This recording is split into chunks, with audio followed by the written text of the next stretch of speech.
fix this fucking seatbelt.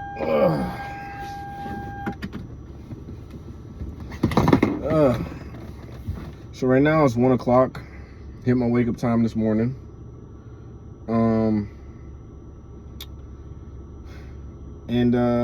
I'm gonna be honest, I did not feel like filming this video, but I'm like about to force my way through this shit because I don't feel like filming it. But I kind of want to just go over like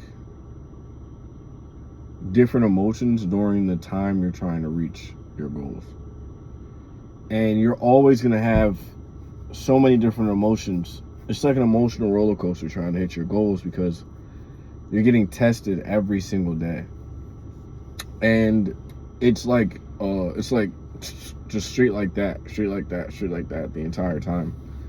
And you have to realize that this is what the rest of your life is like if you commit to these goals. If you commit to a different life than the one that majority of people take, which is the easy, comfortable life that may be all right, I guess, but it doesn't really do anything fulfilling. You know what I'm saying? There's no purpose to it. So if you live a purposeful life, you have to understand that your life is not going to be an up and downhill spiral of emotions. You have to understand what those emotions are. And you have to understand that the emotion of feeling like everything is not going to work out is fucking normal. So if you get that feeling, like, you have to remember, oh, everybody gets this feeling, that's why they quit. And you have to remember that when they get that feeling because they quit, that when they get this feeling, that most people are going to quit because of that feeling. You have to understand that, so it propels you forward. If you keep going knowing the fact that you don't give up at the parts where most people would quit, then you'll hit all of your goals. Understanding how to hit your goals and when to hit your goals and if you are going to hit your goals is all kind of irrelevant, because if you stay consistent for a long enough period of time, everybody can be successful. It's just the way it is. And the other thing, the big part is like the people around you are going to have so much fucking shit to say, like that you start to question whether if you made the right decision, because everybody else around you wonders why you keep doing the things you're doing and you're not subscribing to the path that they subscribe to. And you have to understand the reason they subscribe to that path is because they're lazy people and they take the easy way out of everything. They don't have any dedication to nothing. They don't have any focus to nothing. So when you take the easy way out to everything, you don't understand how someone could want to take the most difficult, hard route and not want to be easy.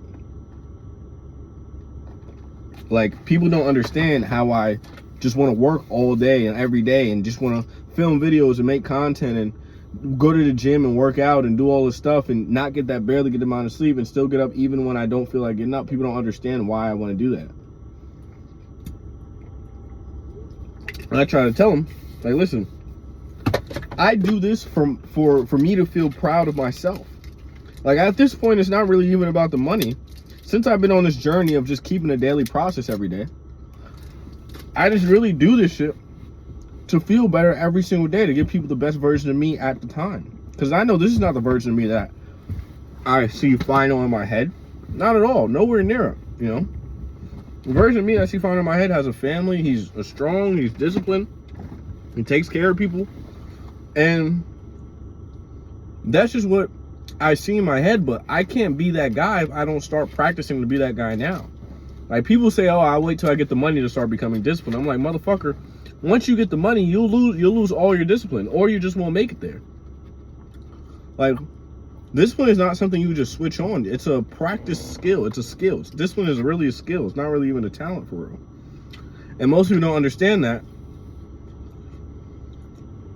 If you're not disciplined, things will never materialize for you, and you'll always have some sort of issue in your life because you're not disciplined, and you'll always have to blame everybody else for everything. And that's really the reason most people don't like people that are really successful or really in shape or have a lot of nice things, is because not because they hate the thing itself or they hate that the person attained the thing. They hate that they don't have it in them to attain that thing. That's why they always make up an excuse for someone who just got there off of sheer hard work. I know people like this all the time. Like, people that raised me, like, they do the same shit. They make excuses for these people all the time to justify their own failures. And if you find yourself in a constant loop of trying to justify your own failure, you just need to look yourself in the mirror and understand why you do that. Where are you failing at? Are you bashing that guy and his strong muscles because are you saying he's showing off because he is showing off, or are you saying that because you don't like your own self? And let me explain something. If you are overweight and fat and you find yourself doing that to people that are in shape, you are ashamed of your own self. It is frankly impossible to actually love yourself if you are not in the best shape possible, because you are never present. Meaning, like, if you go on the beach or something, if you go somewhere where you have to take your shirt off, you don't want to because you don't want motherfuckers to actually see that you're overweight. Like, I can't imagine being a man and not being able to take a shirt off because of the way I look, and formed some fat titties, like, and now I'm like a female. I have estrogen in me because I have allowed myself to get this overweight and allowed myself to grow big titties. Like, it's not a fun thing. It's a painful experience. It leads to less confidence, it leads to less everything. The reason I love the gym now is because when I go to the gym, I get stopped and stared at because of how cut I am. People ask me, bro, how'd you get that cut? Bro, how'd you do it? How'd you get that lean? How'd you do it? Like, what workout do you do? And it's hard for me to explain to somebody who's like overweight trying to ask me that question, but I do the best I can. And I always tell people, if you're overweight, you have to get rid of that excess fat before you even try to build that muscle. You can't do what I do yet because you're not at the point where I am yet. If you want to build muscle, you have to be lean first, and then you'll get fat, and then you'll start to gain weight. If you're trying to lose weight, you need to lose the weight first.